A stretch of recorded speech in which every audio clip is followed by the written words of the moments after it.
اور جب آپ کا انتقال ہوگا تو مالک مکان کو یہ مکان واپس کرنا ضروری ہوگا۔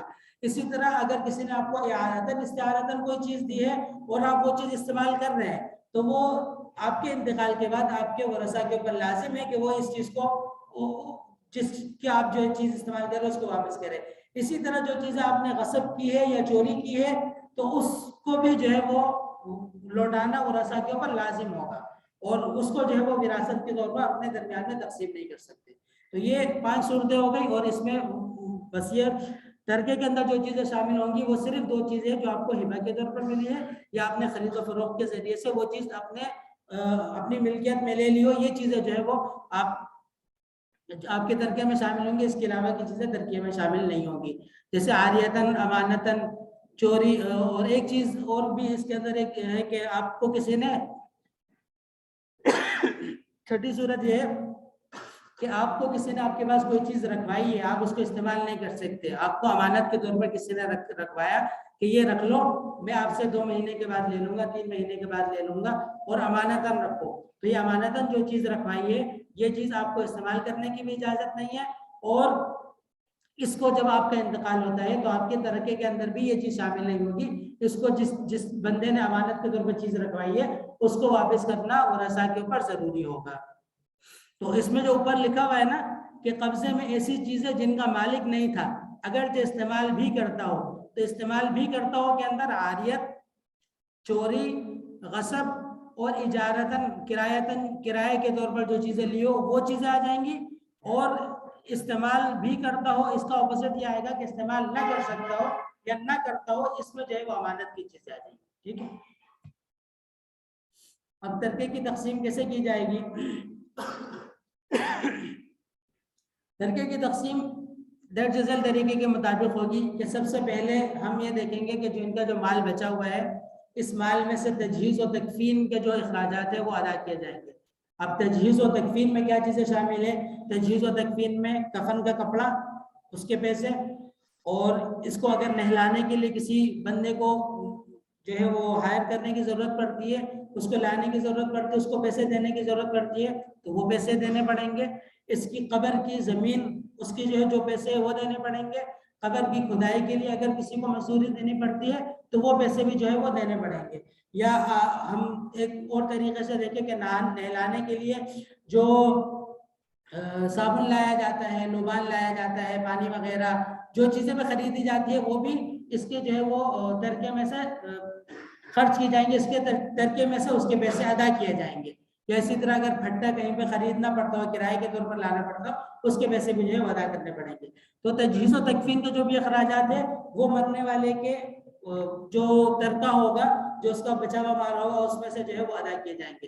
اب اس میں سے ایک صورت جو ہے وہ الگ ہے، اور اس سے الگ ہے وہ یہ ہے کہ کوئی عورت، کسی عورت کے انتقال ہو جائے، اس عورت کا شوہر زندہ ہو، تو اس صورت میں اس عورت کی تجہیز و تکفین کی جو ذمہ داری ہوگی، اس کے جو اخراجات ہوں گے وہ اس کے ترکے میں سے نہیں نکالیں گے، یہ اس کے شوہر کی ذمہ داری ہے، وہ شوہر ادا کرے گا اس کے تجہیز و تکفین کے خرچے۔ اس کے بعد تجہیز و تکفین ہو گئی۔ تدفین کے بعد سب سے پہلا کام جو کیا جائے گا وہ یہ کیا جائے گا کہ میت کے ذمے، یہ جو اس بندے کا انتقال ہوا ہے اس کے ذمے جو قرضے تھے ان قرضوں کی ادائیگی کی جائے گی۔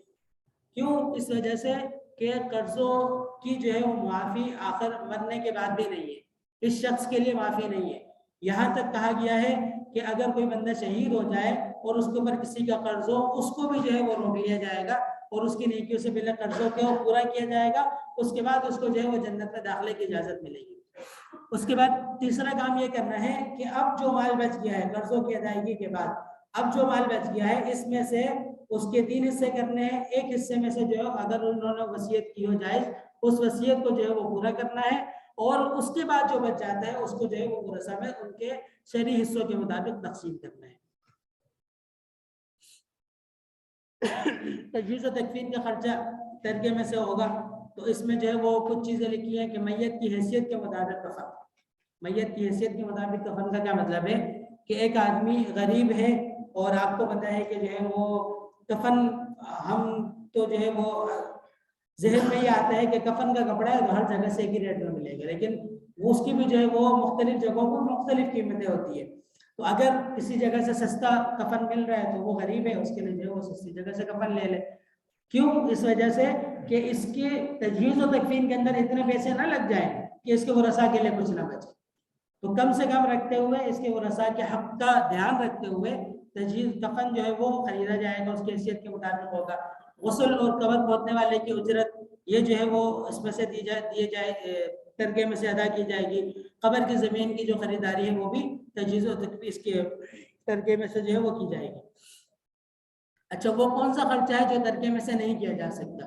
سنت کفن کے علاوہ کفن جو ہے وہ جائز نہیں ہے.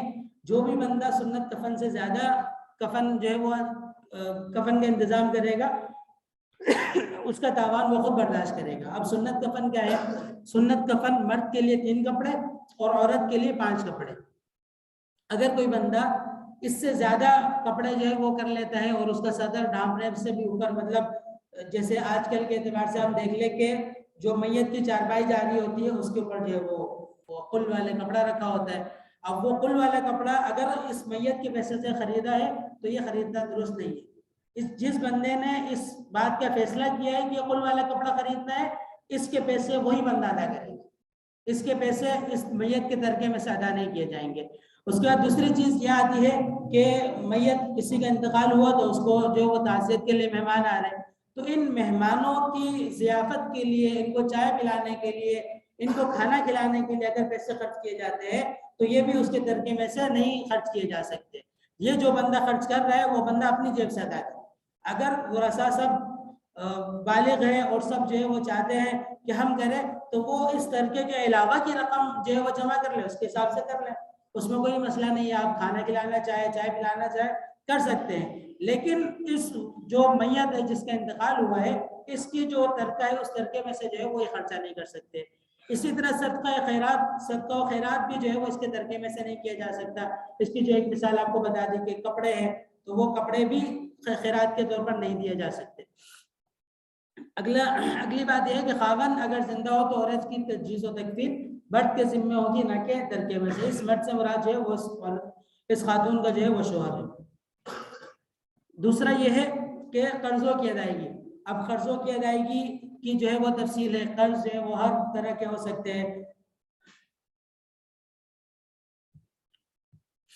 تجہیز و تکفین کے بعد سب سے پہلے قرضوں کی ادائیگی کی جائے گی، جس میں بیوی کا مہر بھی شامل ہے.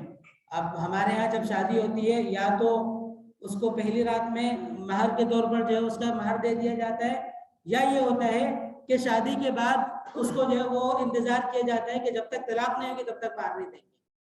طلاق ہوگی، بیوی مطالبہ کرے گی تب مہر دیں گے، تب سوچیں گے مہر دینا ہے نہیں دینا، اس سے پہلے نہیں سوچتے. تو اگر کسی بندے نے شادی کے بعد مہر نہیں دیا ہو اور اس کا انتقال ہو جاتا ہے تو اس کی بیوی بھی قرض خواہ ہو، جو جن لوگوں کا اس نے قرضہ ادا کرنا ہے ان لوگوں کی لائن میں کھڑی ہوگی اور اس کو بھی جو ہے وہ قرضے کے طور پر اس کا مہر ادا کرنا ہوگا.